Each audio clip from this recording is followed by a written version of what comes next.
गोवर्धन में, वृंदावन में, गोवर्धन में आया है किस काम को, किया कौन सा काम, भूल गए भगवान को, कमा रहे धन धाम। दास का पहले नाम पंडित भगवती प्रसाद तिवारी था।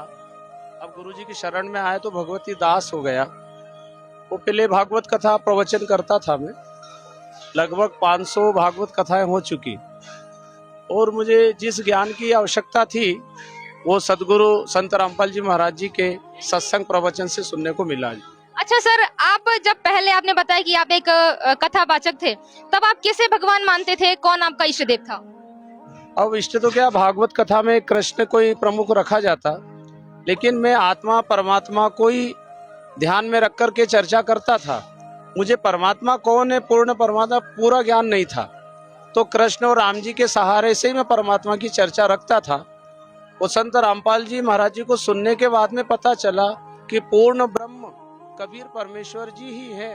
वो सारे प्रमाणों के साथ मैंने ये बात देखी, तो फिर मैंने नाम दीक्षा लेकर उन्हें गुरु रूप में स्वीकार किया।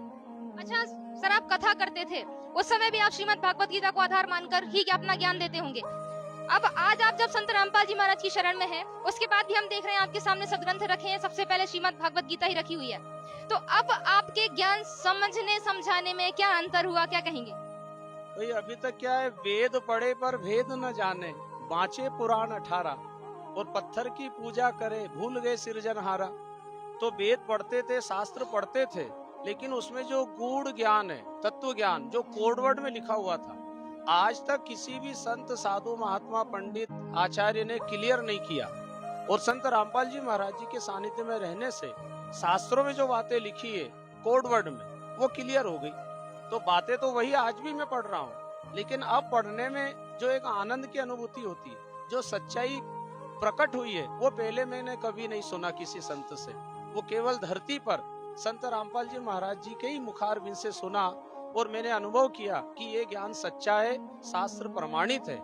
जो मैं अभी तक करता था वो अधूरा था।